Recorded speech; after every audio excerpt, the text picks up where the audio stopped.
সতীশ দাসৰ গীতৰ কথাৰে পংকজ বৰদলৈৰ কণ্ঠৰ এটি গীত, প্ৰযোজনা অনুপম চৌধুৰীৰ।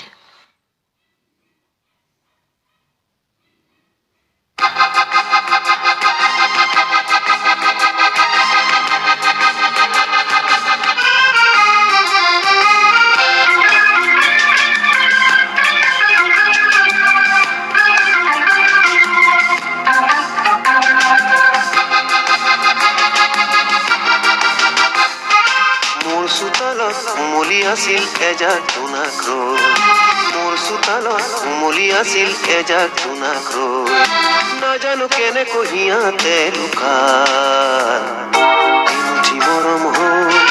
মোৰ চোতালত উমলি আছিল এজাক জোনাক ৰৈ, মোৰ চোতালত উমলি আছিল এজাক জোনাক ৰৈ।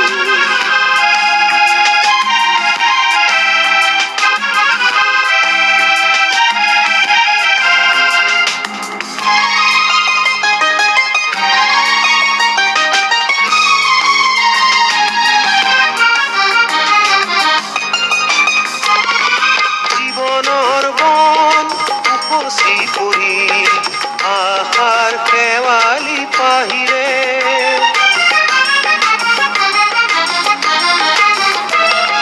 জীৱনৰ বন উপচি পৰি, আশাৰ খেৱালি পাহিৰে সপোনৰ খন জিলিকি উঠিল শৰৎ সন্ধ্যা হাঁহিৰে, শৰৎ সন্ধ্যা হাঁহিৰে।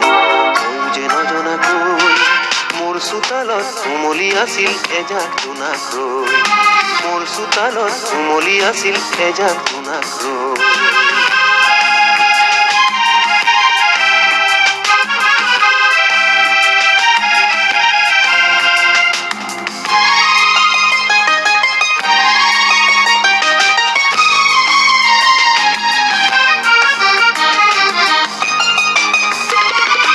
আকাশৰ ৰং সাগৰে সাৱতি জনালে প্ৰীতিৰ সঁহাৰি,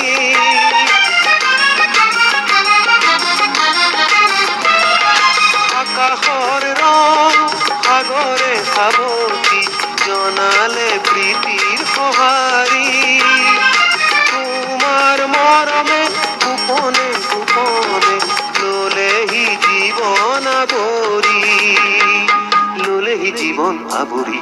কোনেও নজনাকৈ মোৰ চোতালত উমলি আছিল এজাক জোনাক ৰৈ, মোৰ চোতালত উমলি আছিল এজাক জোনাক ৰৈ, নাজানো কেনেকৈ সিহঁতে লুকাল এমুঠি মৰম হৈ।